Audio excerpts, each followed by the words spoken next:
Shaft, lift, lift Waals के जैसे lift होता है तो लिफ्ट को उसमें देखना पड़ेगा। लिफ्ट वाल्व जो होता है, उसके बाद लिफ्ट में वेल होता है, मतलब जो लिफ्ट के नीचे गड्ढा होता है उसको लिफ्ट वेल बोलते हैं। आप देखेंगे जब लिफ्ट ऊपर जाएगा तो नीचे आप देखेंगे तो उधर से दीमक आपको दिखेगा। तो ये सब इंस्पेक्शन के पॉइंट्स हैं। उसके बिल्डिंग के साथ में बहुत लोग क्या करते हैं, बिल्डिंग के पीछे में लकड़ी वगैरह इकट्ठा करके रख देते हैं, वो उसका फूड सोर्स होता है, उसका अट्रैक्टेंट होता है, तो उधर से टर्माइट का ट्यूब आपको दिख सकता है। देंगे वैसे कर देंगे, टेक्नीशियन को कुछ पता नहीं किस तरह का फ्लोरिंग है, मार्बल फ्लोर वॉल है, ये हमें जरूर से जरूर इंस्पेक्शन में लिखना है, बताना है, कस्टमर से डिस्कस करना है। ठीक है, ये कुछ फोटोग्राफ्स हमने दिखाया। ऐसे स्कर्टिंग लेवल है, हम जब काम करते हैं तो स्कर्टिंग लेवल के बीच के ये जो जॉइंट्स रहते हैं यहाँ से भी दीमक निकलते हैं। टर्माइट का ट्यूब आपको दिख सकता है। जो वुड्स के इस तरीके से अलमारी या कबर्ड्स वगैरह लगे हुए हैं, इन सब में दीमक ज्यादा रहते हैं। जो वॉल से अटैच्ड है, जो वॉल से अटैच्ड है उसमें दीमक लगेगा। कभी कभी कस्टमर कहता है हमारा बेड में भी दीमक लगा हुआ है, हमारा बेड में, हमारा सोफा में दीमक लगा हुआ है, सुनते हैं ना। तो उसमें दीमक आने का चांसेस कम है। उसमें कब लगेगा कि जब 2-4 महीना घर को बंद करके और कस्टमर चला गया कहीं घूमने के लिए और सोफा लगा हुआ है और फ्लोर से निकला दीमक, फ्री माइंड घूम रहा है, तब सोफा में आ सकता है। अदरवाइज रेगुलर बेसिस पे उस पे हलचल होता रहेगा, घर में लोग रहेगा, तो उस सोफे में दीमक नहीं लगेगा। दीमक किस में लगेगा? जो दीवार से, जो फर्नीचर दीवार से अटैच है, फिक्स है। क्योंकि दीवार के अंदर अंदर दीमक चल रहा है और फिर अंदर अंदर ही चलते चलते जहां लकड़ी का आइटम अटैच मिल गया उसको अटैक करता है। बाथरूम का देखिए, बाथरूम में हम लोग इंस्पेक्शन करने जाते हैं तो सोचते हैं इधर लकड़ी है नहीं, इधर जाके क्या देखना है।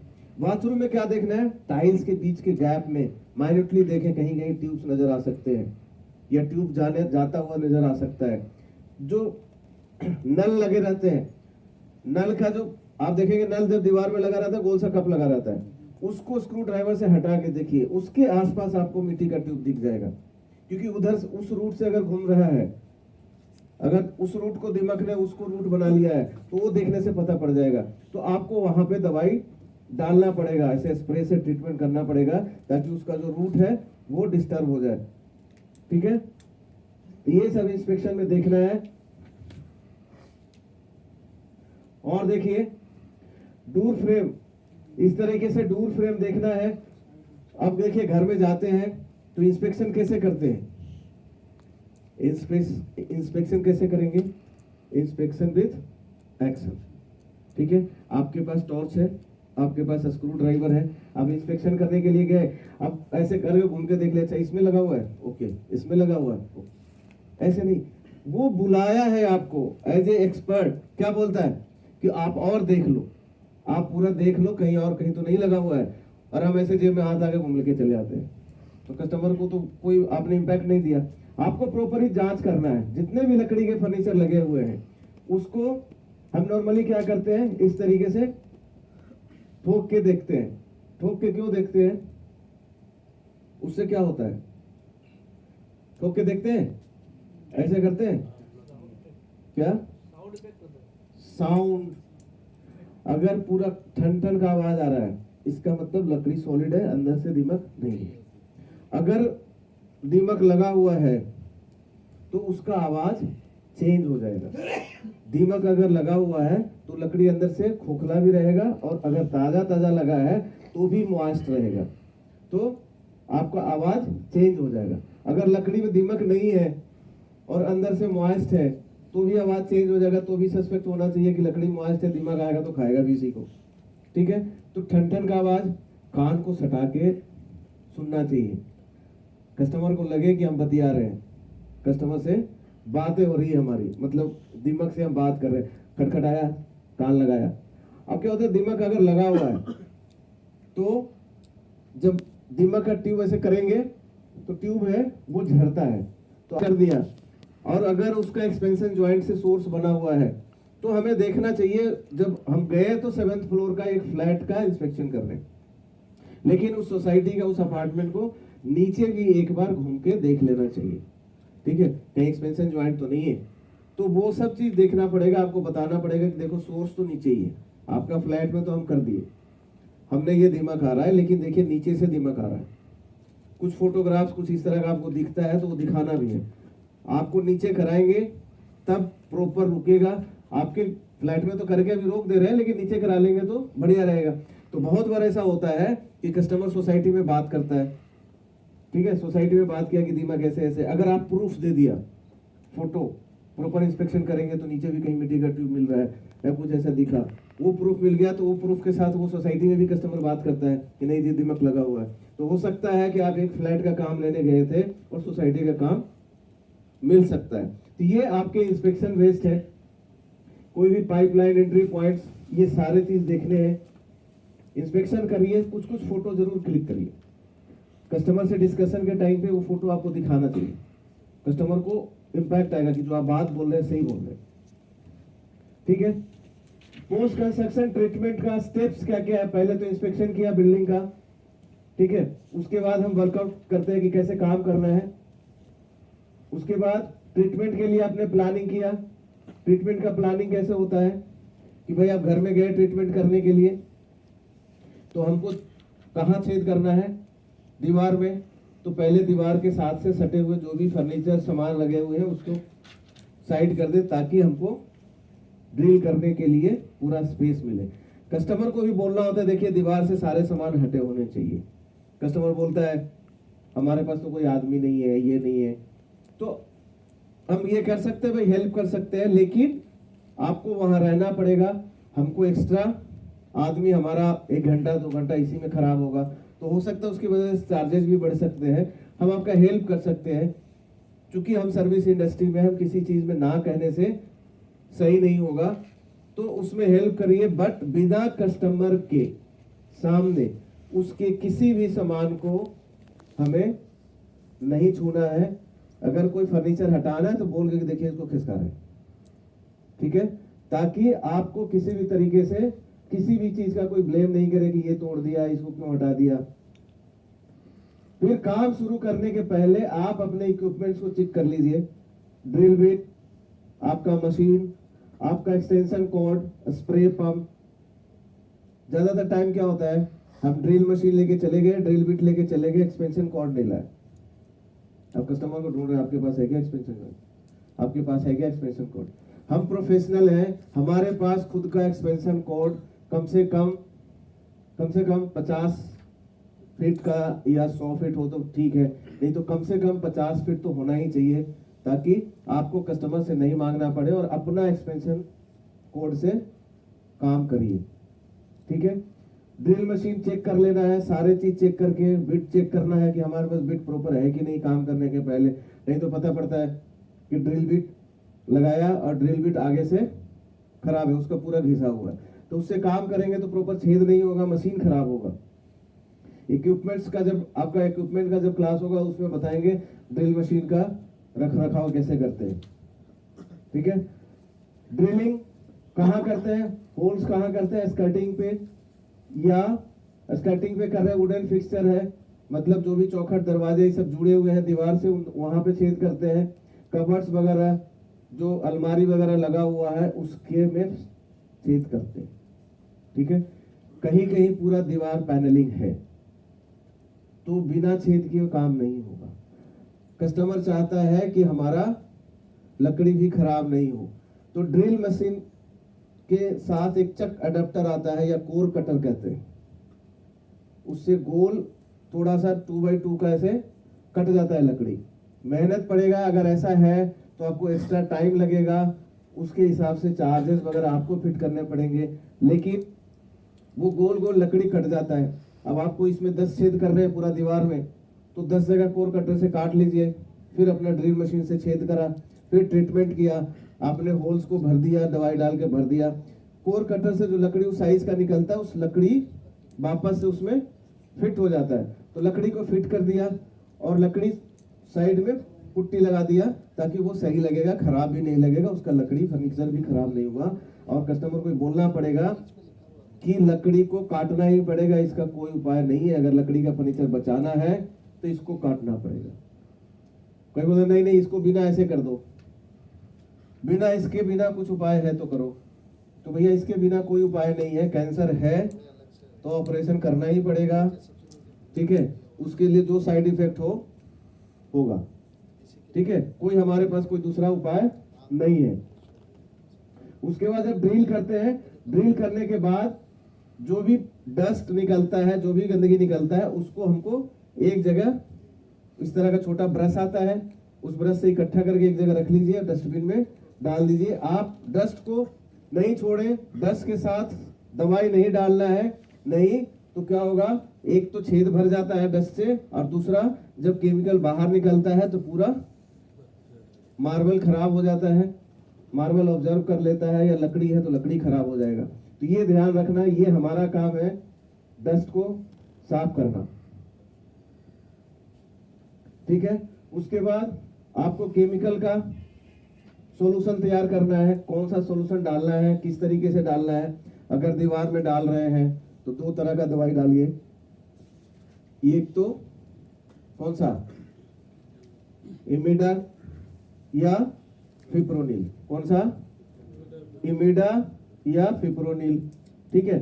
इमिडा ऑर्डरलेस है, फिप्रोनिल में ऑर्डर है, बहुत कम है, मतलब नेग्लिजिबल ऑर्डर कह सकते हैं, जिसका इफेक्ट बढ़िया है। अगर लकड़ी के जॉइंट्स है, लकड़ी है, तो वहां पे डाइसेक्ट टीसी के नाम से हमारा केमिकल आता है, इसका नाम है बाइफेंथ्रिन। तो बाइफेंथ्रिन यूज करिए लकड़ी का जॉइंट जहां पे है, लकड़ी है वहां पे, और बाकी जगह पे इमिडा यूज कर सकते हैं। तो ये बाकी पहले से प्रचलन में क्लोरो चल रहा है। Chloro is good for nothing. Chloro का कोई रेजिडुअल इफेक्ट आजकल नहीं है। रेजिडुअल इफेक्ट का मतलब कि आप जब दिमाग की दवाई डालें तो वो कितना दिन तक असर रहता है, ठीक है। तो सेंट्रल बिल्डिंग रिसर्च इंस्टीट्यूट है रुड़की, वहां का स्टडी से पता पड़ा है कि जो इमिडा है और जो बाइफेंथ्रिन है, इसका असर अभी तक 5 साल तक, जब सॉइल में बॉन्डिंग बन जाता है तो रहता है, समझ गए। क्लोरोपाइरिफॉस का साल भर भी असर नहीं रहता है, रेजिडुअल इफेक्ट नहीं रहता है। इसलिए क्लोरोपाइरिफॉस यूज करने से आपका कंप्लेन जल्दी आएगा, ठीक है। लकड़ी का फर्नीचर पे क्लोरो यूज कर रहे सब रिजल्ट देगा, बट ड्रिल करके होल करके डालते हैं तो वहां पे रेजिडुअल इफेक्ट नहीं रहता है क्लोरो का, इसलिए हम लोग रेकमेंड नहीं करते हैं। लेकिन बड़े बड़े कॉमर्शियल बिल्डिंग या गवर्नमेंट बिल्डिंग, आज भी उनका वही लिखा हुआ है क्लोरोपाइरिफॉस 20% EC।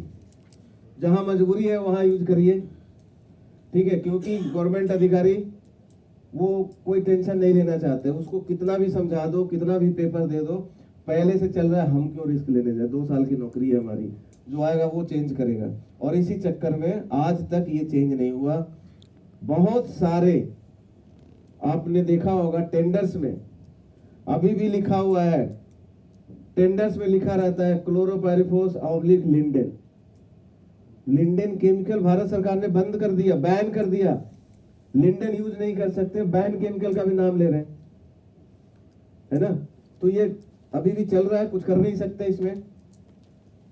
तो आपको प्रॉपर डिसाइड करना है कि कौन सा केमिकल यूज करना है। केमिकल यूज करने के लिए मैं बता रहा हूं, बेटर केमिकल का जो रिजल्ट है वो इमिडा, ठीक है। हमारी कंपनी का इमिडा गोल्ड प्लस के नाम से आता है, ये सबने यूज किया होगा, देखा होगा। ये इमिडा गोल्ड प्लस है, ये इमिडा है। और बाइफेंथ्रिन डाइसेक्ट टीसी के नाम से आता है। और क्लोरो है, ये क्लोरोपाइरिफॉस, ये वानेस्ट के नाम से आता है, ठीक है। फिप्रोनिल हमारी कंपनी के पास नहीं है, बाकी मार्केट में जो कंपनियां हैं उनकी फिप्रोनिल है, ठीक है। बहुत सारी कंपनियां हैं जो फिप्रोनिल भी बनाती है। तो fipronil is the latest molecule जिसको आप यूज कर सकते हैं, ठीक है। उसका भी रिजल्ट बहुत बढ़िया है, राइट।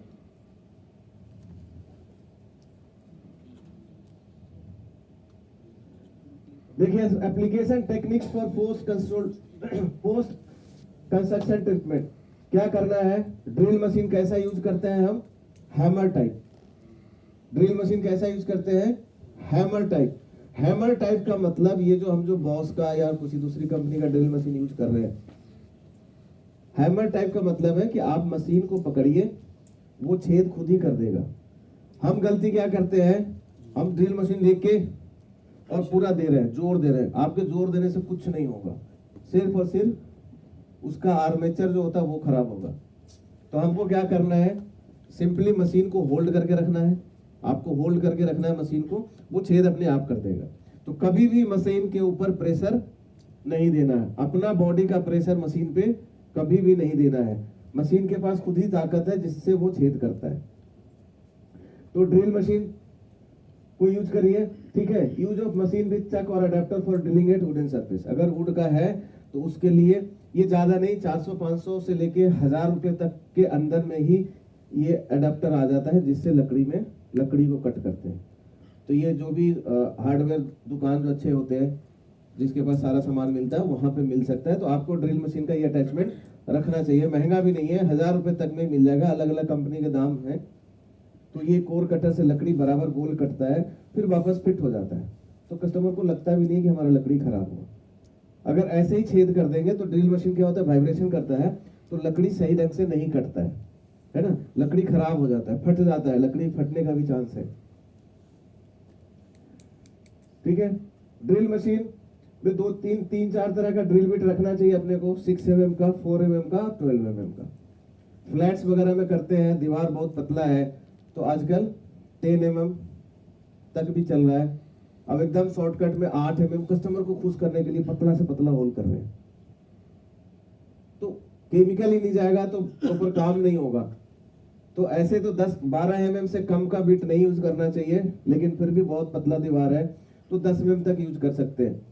अगर लकड़ी का जो ज्वाइंट है, जैसे चौखट लगा हुआ है, तो उसके साइड में दीवार में छेद कर रहे हैं, तो वहां 6 mm का यूज करिए। कभी कभी होता है कि छोटा सा कॉर्नर में लकड़ी में होल करके, तो 4 mm का छोटा बिट होता है और 4 mm का पतला बिट होता है, ताकि उसको लकड़ी के कॉर्नर्स वगैरह में होल करके आप दवाई लकड़ी के पीछे साइड में है, क्योंकि ये सब जरूरी है। लकड़ी लगा हुआ है, सब चीज सही है, कोई छोटा मोटा छेद करके दवाई पीछे साइड में डाल दीजिए, ताकि आप एश्योर हो जाइएगा कि पीछे से दिमाग का अगर लाइन ट्यूब वगैरह आ रहा है तो वो नहीं होएगा, वो कंट्रोल हो जाएगा आपका। ठीक है। अगर ग्राउंड फ्लोर पे काम कर रहे हैं, बाहरी दीवार में काम कर रहे हैं, तब तो किसी भी हाल में 12 mm से कम का ड्रिल बिट नहीं चलेगा। 12 mm का ड्रिल बिट से यूज करिए ताकि प्रॉपर केमिकल जाए। केमिकल कितना डालना है पर होल में, रिकमेंडेशन तो 500 ml है कि एक होल में 1 लीटर दवाई डालनी है, लेकिन फ्लैट्स वगैरह में जब काम करते हैं तो इतना जाता नहीं है। तो फिर भी हमारा कोशिश होना चाहिए कि 250 से 300 ml तक तो जाए। अब 250-300 ml केमिकल एक बार में नहीं जाएगा, तो इसीलिए 2 से 3 राउंड लेते हैं। ताकि क्यों लेते हैं, क्योंकि केमिकल जब हम डाल रहे हैं, वो केमिकल किस में जा रहा है, ईंट में जा रहा है। ईंट उसको धीरे धीरे सोखता है। तो सपोज दैट इस हॉल में कर रहे हैं, छेद कर दिया, अब ऐसे करते पूरे राउंड ले लिया, फिर शुरू से दोबारा राउंड ले लिया।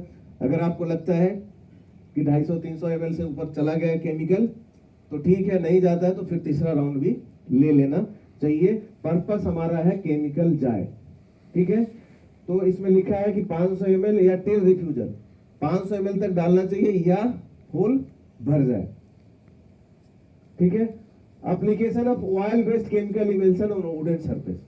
वुडन सरफेस पे या इन्फेस्टेड सरफेस है जहां पे ऑयल वेस्ट यूज करना चाहिए। ऑयल वेस्ट मतलब टर्पेंटिन ऑयल या केरोसिन ऑयल मिक्स करके यूज करते हैं। इन्फेस्टेशन बहुत ज्यादा है तो उधर यूज कर सकते हैं। प्लस क्या होता है कि कुछ अलमारी है, कुछ इस तरह का वुडन स्ट्रक्चर है, तो आपको लग रहा है कि इसमें इन्फेस्टेशन है, पीछे साइड से इन्फेस्टेशन था, तो आपने पीछे साइड से दवाई डाल दी। अब क्या करना है, अलमारी तो खाली करा दिया, अब वहां पे ऑयल वेस्ट स्प्रे कर देंगे तो क्या होता है, ऑयल से फ्यूम बनता है, तो कोई माइन्यूट गैप क्रैक्स भी रहेगा तो उससे वो गैस अंदर चले जाएगा, और उधर भी कोई दिमक लगी हुई है, उधर भी वर्कर अगर है तो इमीडिएट वो खत्म होगा। दूसरा चीज मैं बता दूं कि अगर नहीं भी करते हैं और प्रॉपर बैरियर बन गया तो भी दीमक कंट्रोल हो जाएगा। लेकिन क्या होता है कि आपने बैरियर बना दिया और दीमक ट्रैप हो गया, अब दीमक को रास्ते पे बैरियर बन गया, अब वो जा नहीं पा रहा है नीचे, क्योंकि आप ट्रीटमेंट यहाँ फर्स्ट फ्लोर पे किए हैं और दीमक का कॉलोनी कहाँ है, पीछे नीचे सॉइल में, गार्डन में। अब उस कॉलोनी में जाना है, क्योंकि वर्कर खाना इकट्ठा किया, वहां लाने के पास ले जाएगा, तभी उसका फूड प्रिपेयर होगा। आपने बीच में बैरियर बना दिया, छेद करके दवाई डाल दी। अब जो लकड़ी में ऊपर जो वर्कर फंसे हुए हैं, है ना, अब इसका कोई रेस्क्यू ऑपरेशन टीम तो आएगा नहीं कि भाई अब ये फंसे हैं इसको उठाओ। तो अब ये क्या करेंगे, ये इधर भागदौड़ करेंगे। तो कभी कभी ऐसा होता है कि जब ट्रीटमेंट करते हैं तो लकड़ी से ज्यादा दीमक निकलने लगता है, समझ गए। तो उसमें घबराने की बात नहीं है, कस्टमर को समझाने का है कि देखिए हमने ट्रीटमेंट प्रॉपर कर दिया है, ये जो फंसे हुए हैं वो इधर उधर भाग रहे हैं, लेकिन जैसे ही हमने दवाई डाला है, ट्रीटमेंट कर दिया है, आपका नुकसान खत्म हो गया। क्योंकि लकड़ी इकट्ठा कर रही है, लकड़ी तो अंदर कॉलोनी तक नहीं ले जा पा रहा है दिमाग, तो अब लकड़ी इकट्ठा नहीं करेगा। अब तो क्या है, बचने के लिए कोई रास्ता ढूंढ रहा है, और वो 2-4 दिन में खत्म हो जाएंगे, ऑटोमेटिक खत्म हो जाएंगे। फिर भी अगर कस्टमर बोलता है तो जाके विजिट करना चाहिए, कुछ स्प्रे वगैरह करना है तो कर दीजिए, लेकिन प्रॉपर ट्रीटमेंट है। तो ये कंप्लेंट्स आते हैं कि अभी ट्रीटमेंट करके गए और वापस से दीमक बहुत तेजी से निकला। तो अगर आपने प्रॉपर ट्रीटमेंट किया है तो ये रीजन हो सकता है कि बहुत तेजी से दीमक निकलता है, ठीक है। और नहीं तो कुछ लकड़ी, जैसे बहुत सारा लकड़ी लगा हुआ, आपने ट्रीटमेंट सब कर दिया और कोई उसका सोर्स ऐसा बना हुआ है, अगर उस सोर्स को नहीं पकड़ा तो कंटिन्यूअस दीमक आता रह सकता है। इसलिए और भी कोशिश करना चाहिए कि जहां भी ट्यूब दिख रहा है मतलब यहां से इसका ट्रेल चल रहा है। तो जब ट्यूब आता है तो बहुत माइन्यूट पिन के साइज का होल्स रहता है, ठीक है। वहां पे 1-2 बूंद खाली दवाई चले जाएगा तो भी वहां से दीमक आना बंद हो जाएगा, ठीक है।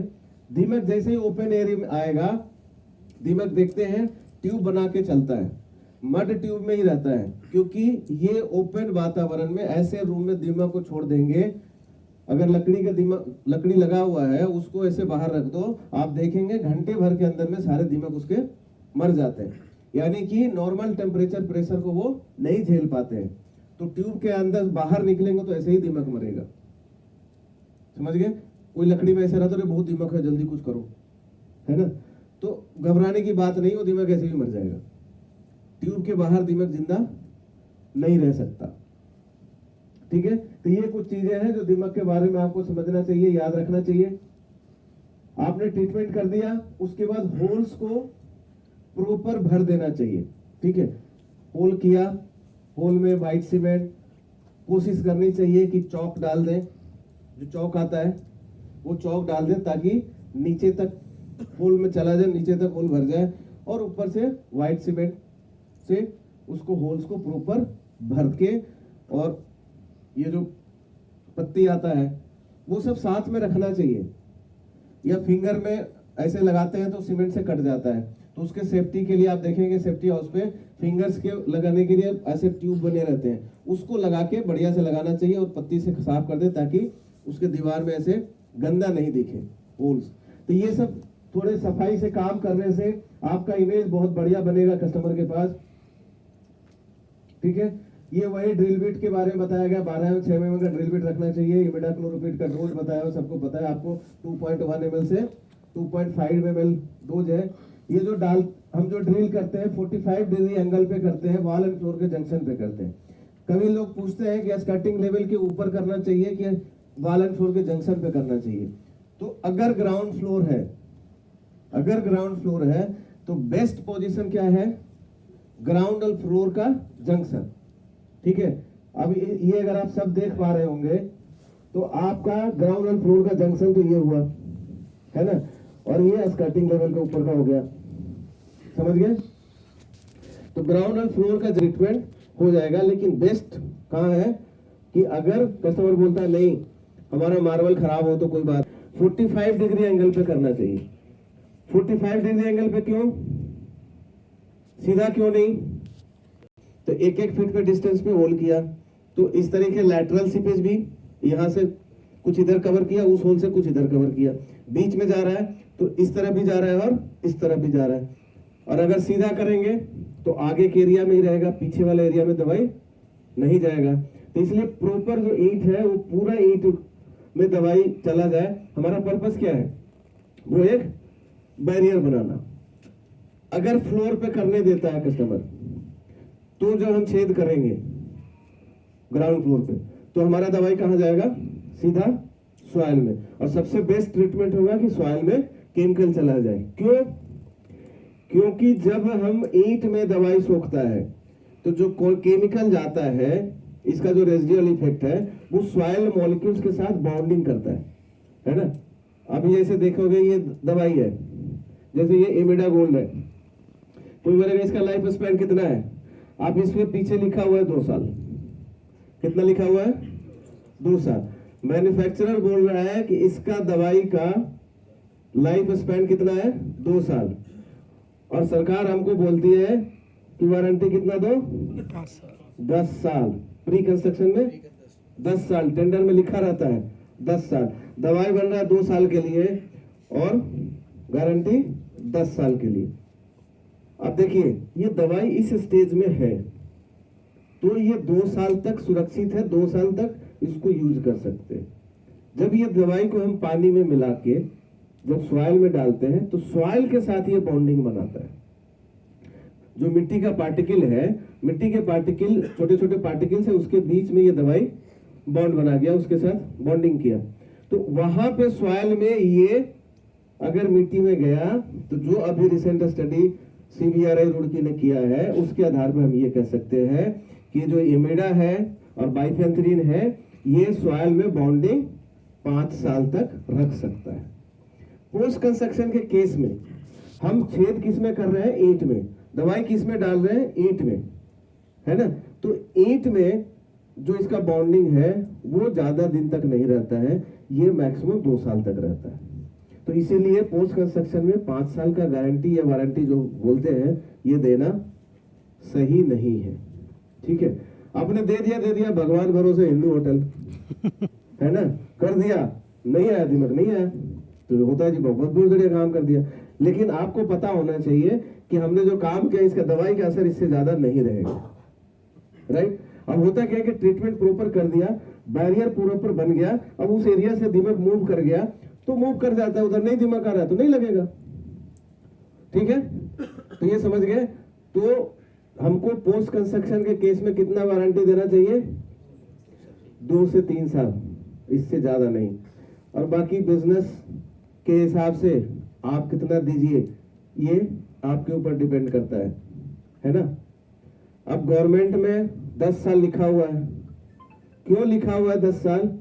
कि पहले केमिकल आता था, मैं इसलिए आपसे डिस्कस कर रहा हूं कि आप अगर किसी से मीटिंग करेंगे, आपसे कोई क्वेश्चन करेगा तो आपके पास प्रॉपर उसका रिप्लाई होना चाहिए कि पहले जो केमिकल आता था क्या आता था? एल्ड्रीन, है ना। अभी भी जो खाती कारपेंटर काम करते हैं वो कस्टमर को बोलते हैं साहब एल्ड्रीन ले आओ, तो पेस्टिसाइड के दुकान पे जाते हैं, एल्ड्रीन दे दो, तो एल्ड्रीन तो अब मिलता नहीं है। एल्ड्रीन तो 30 साल पहले बैन हो गया, 30 इयर्स बैक एल्ड्रीन बैन हो गया, क्योंकि एल्ड्रीन एक हैलोजन बेस्ड केमिकल था और उससे ओजोन लेयर डिप्लेशन का शिकायत आ रहा था, इसलिए वर्ल्ड वाइड एल्ड्रीन को बैन कर दिया गया। जब तक एल्ड्रीन था, जो पुराने लोग हैं जो बहुत साल, जैसे धवई साहब 20-25 साल से काम कर रहे हैं, हमारे नागेश सर है 30 साल से कर रहे हैं, इन लोगों ने एल्ड्रीन देखा है। तो एल्ड्रीन जब यूज होता था तो दिमाग की समस्या नहीं आती थी, क्योंकि एल्ड्रीन का रेजिडुअल इफेक्ट 50-50 साल तक था। तो एक बार जब एल्ड्रीन से डाल दिया उस सॉइल में इतना रेजिडुअल इफेक्ट हो गया कि उसका कोई तोड़ ही नहीं है, रहेगा ही रहेगा। प्लस क्या हुआ, एल्ड्रीन में लीचिंग की समस्या थी। लीचिंग की समस्या का मतलब जब हम दवाई डालते हैं तो फास्ट नीचे जाना है, जमीन से नीचे चल जाता है और धीरे धीरे करते करते वो हमारे वाटर टेबल में भी जा रहा था। बहुत सारे पेस्टिसाइड वाटर टेबल में जाते हैं, जैसे क्लोरो है, क्लोरो वाटर टेबल में इसका लीचिंग फास्ट है, ये भी बहुत जल्दी जाता है जमीन में। पिछले कुछ साल पहले ये सब स्टडी वगैरह आए थे ना, तो कोका कोला में भी, दूध में भी, पानी में भी पेस्टिसाइड है, क्योंकि हमारे वाटर टेबल में चला गया है। लेकिन ये जो नए मॉलिक्यूल के केमिकल हैं, जैसे इमिडा, बाइफेंथ्रीन, इनमें लीचिंग की कैपेसिटी बहुत कम है, मतलब ये लीच नहीं होते हैं, कम होते हैं, वाटर टेबल तक नहीं जा पाते। ठीक है, तो इसीलिए इन केमिकल को अभी ज्यादा अप्रूव कर रही है गवर्नमेंट या वर्ल्ड वाइड तो फिप्रोनिल और इमेडा यूज हो रहा है, बाइफेंथ्रिन, क्लोरोपाइरिफॉस कहीं यूज नहीं हो रहा। हाँ, तो मैं बात कर रहा था कि 10 साल क्यों सरकार ने लिखा, जब एल्ड्रिन चल रहा था तो उस समय 10 साल वारंटी गारंटी का सिस्टम था, तो इसीलिए वो सरकार के पेपर में एक बार जो लिखा गया, टाइप हो गया, वो आज भी चल रहा है।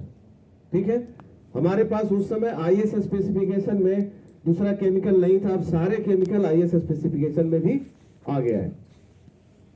ठीक है,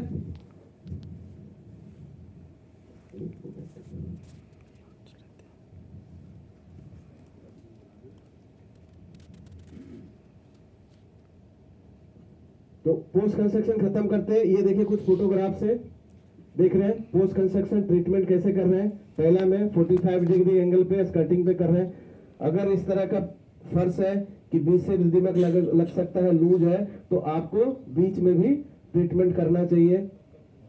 ठीक है, वुडन फ्लोरिंग है तो वुडन फ्लोर में भी बीच बीच में आपको ट्रीटमेंट करना चाहिए। अगर पूरा मार्बल या टाइल्स लगा हुआ है नीचे से ऊपर तक, तो बेस लेवल पे छोटे छोटे होल्स करके दवाई डालनी चाहिए। 6 mm के बीच से डालें ताकि मार्बल नहीं टूटेगा, लेकिन छेद करके दवाई डालना पड़ेगा। सर डेप्थ कितनी होती है जी? ड्रिल की डेप्थ कितनी होनी चाहिए? 6 इंच मिनिमम 6 इंच तो होना चाहिए, नहीं तो जाएगा नहीं। ये एक्सटर्नल पेरीमीटर का हम लोग बहुत बार सही ढंग से नहीं करते हैं। जो नहीं करते हैं, आप उसको समझाने के लिए कैसे दिखाया फोटो में। आप देखिए वो जो बाहरी दीवार है ऊपर, हमने वहां ट्रीटमेंट करके छोड़ दिया। उसके साथ ये इतना लगा हुआ है, इसको एप्रोन भी बोलते हैं, प्लीन प्रोटेक्शन भी बोलते हैं, इतना जगह ऐसे लगा हुआ है, तो वहां करके छोड़ दिया, तो क्या आपका आउटर ट्रीटमेंट कंप्लीट हो गया? नहीं हुआ। यही सब इंस्पेक्शन में देखना होता है। चार्जेस इसीलिए इंस्पेक्शन के हिसाब से डिसाइड करते हैं कि आपको इस तरह का स्ट्रक्चर है तो 2 बार ट्रीटमेंट करेगा, वो तो बाहरी दीवार में वहां पे करना ही पड़ रहा है। अब इसके नीचे भी जो सॉइल कांटेक्ट में है, अब या तो बड़े वाले बिट से छेद करिए। आउटर एरिया में जब ट्रीटमेंट कर रहे हैं तो 90 डिग्री एंगल पे छेद कर रहे हैं ताकि उस एरिया के आसपास का पूरा सॉइल जो कांटेक्ट में है उसमें दवाई जाए। 1-1 फीट के डिस्टेंस में करते हैं और पर होल में 1 लीटर कम से कम दवाई डालनी चाहिए। या नहीं तो इसमें लिखा हुआ है कि एक चैनल बना ले, 3 इंच 4 इंच मोटा और 9 इंच गड्ढा, इस तरह का एक गड्ढा खोद ले, चैनल कर ले चारों तरफ बिल्डिंग के, और उसमें फिर दवाई डाल देना है। किस डोज से? 2.25 लीटर पर रनिंग मीटर, 2.25 लीटर पर रनिंग मीटर, और फिर उसको मिट्टी को भर दिया और मिट्टी के ऊपर फिर 1 लीटर पर रनिंग मीटर के हिसाब से डोज डाल दिया। ठीक है, तो 1 रनिंग मीटर में कितना फीट होता है? अभी पोस्ट लंच आपके पूरा 9-10 के सारे गणित याद होएगा, एरिया निकाल लेंगे, पेरीमीटर निकाल लेंगे। ठीक है, फॉर्मूला याद रखना पड़ेगा, एरिया का फॉर्मूला, पेरीमीटर का फॉर्मूला, तभी तो केमिकल कैलकुलेट करेंगे, है ना। तो 1 रनिंग मीटर में अप्रोक्स 3 फीट। तो हमने क्या बोला कि 1 होल में 1 लीटर, तो 1 मीटर में 3 होल, तो 3 लीटर जाएगा। अगर चैनल बनाया है, चारों तरफ से गड्ढा किया है, तो 2.25 लीटर तो पहले गड्ढे में डाल दिया और फिर मिट्टी भरा उस पर 1 लीटर, तो ये भी अप्रोक्स 3 लीटर गया 1 मीटर में। तो चाहे इस तरह से दवाई डालें, चाहे चैनल बना ले तो बढ़िया, अगर लेबर कॉस्ट मिलता है, अगर ये कस्टमर बना देता है, क्योंकि हमारे पास तो देखो लिमिटेड मैन पावर है, पेस्ट कंट्रोल के पास हमारा रिसोर्सेस लिमिटेड है। हम अगर बोलेंगे कि हम ही गड्ढा खोदेंगे तो बाकी ये काम नहीं कर पाएंगे। ठीक है, तो सिर्फ अगर हम ही को करना है तो हम तो ड्रिल करके काम करेंगे। तो बाहरी एरिया का ये ध्यान रखें। इस तरीके से अगर बिल्डिंग का स्ट्रक्चर है, या तो यही दीवार होता तो भी आपको मिट्टी में दवाई डालना पड़ेगा, ये नहीं छोड़ना है। ठीक है, वुडन फिक्सर, जो वुडन फिक्सर है, जैसे चौखट दरवाजा का फ्रेम है, तो उसको भी छेद करना है 1-1 3-3 फीट के डिस्टेंस पे। नीचे किया, फिर 3 फीट ऊपर, फिर 3 फीट, इस तरीके से। अगर वर्टिकल हम छेद कर रहे हैं तो 3-3 फीट का डिस्टेंस, और हॉरिजॉन्टल कर रहे हैं तो 1-1 फीट का डिस्टेंस। ठीक है, वर्टिकल में 3 फीट इसलिए कि ऊपर डालते हैं तो दवाई आराम से नीचे ज्यादा दूर तक आ जाता है ना। तो ये भी 3-3 फीट पे वर्टिकल सरफेस पे 3 फीट पे करना है, और इसमें भी दवाई उसी हिसाब से 2 राउंड 3 राउंड डालना चाहिए। ये सब फोटो इसलिए दिया हुआ है समझने के लिए कि यहाँ भी ट्रीटमेंट करते हैं, नीचे तो कर देते हैं ट्रीटमेंट, हम वर्टिकल ट्रीटमेंट नहीं करते। वर्टिकल ट्रीटमेंट भी इंपॉर्टेंट है। चौखट, दरवाजा, जो भी वुडन जॉइंट्स है उस सबको जहां से जहां दीवार से लकड़ी जुड़ा हुआ है उन सब जगह पे छेद करके दवाई डालनी है। ठीक है, ये इक्विपमेंट्स हमारा देखो, ये ड्रिल मशीन है। अब देखिए ड्रिल मशीन का फोटो देख रहे हैं, ये हैंडल भी दिया हुआ है आगे, उसके साथ एक ऐसे स्क्रू टाइप का भी दिया हुआ है, वो मेजर करने के लिए रहता है आपको कितना गड्ढा होल करना है, अपने को पता है, लेकिन उसको हम हटा देते हैं। उसका दूसरा कारण क्या है, उसका और भी सेफ्टी क्या होता है कि आप उसको इस तरीके से कर लीजिए कि जहां तक ये ग्रूविंग है बिट में, है ना, तो वहां तक तो आपको छेद करना ही है। अब छेद करते करते क्या होता है कि जैसे आप छेद कर रहे हैं, जैसे लूज सॉइल आया आपका खट से मशीन नीचे चला जाता है, नीचे चला जाता है, आपका मशीन सरफेस से टकराता है, तो सरफेस से टकराता है तो आपका बिट जहां ज्वाइंट है तो आगे रबर का लगा रहता है, तो दब जाता है और बिट निकल जाता है और बिट फंस जाता है ना। फिर उसके लिए युद्ध करता रहना पड़ता है, अभी इधर से करो उधर से करो।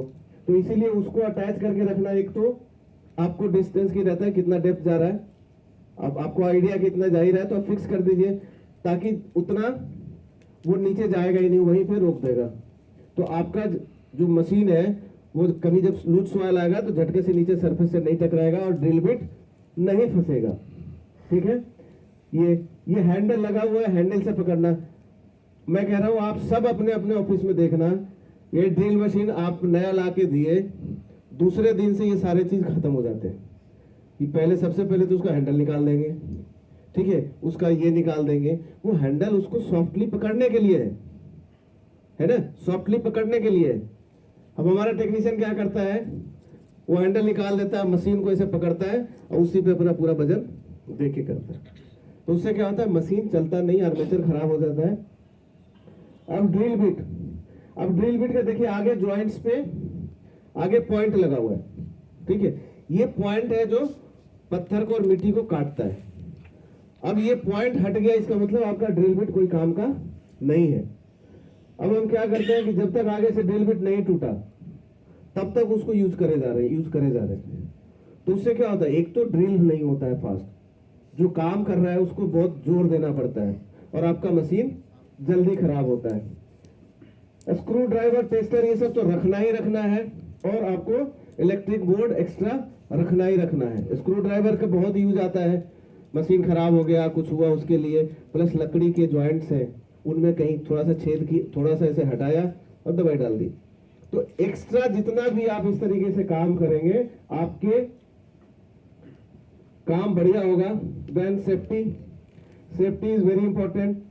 सेफ्टी चल रहा है। हम यहीं पे पोस्ट कंस्ट्रक्शन को रोकते हैं, पोस्ट लंच प्री कंस्ट्रक्शन शुरू करेंगे, और प्री कंस्ट्रक्शन में हम कैलकुलेशन सीखेंगे कि कैसे केमिकल कैलकुलेट करते हैं, ठीक है, किस किस स्टेज में काम होता है और केमिकल कैसे कैलकुलेट करते हैं। तो पोस्ट लंच हम एक्सरसाइज भी करेंगे, तो निश्चिंत हो गए कि आज तो नींद नहीं आनी है, क्योंकि गुणा भाग करना पड़ेगा। ठीक है, तो लेट अस ब्रेक फॉर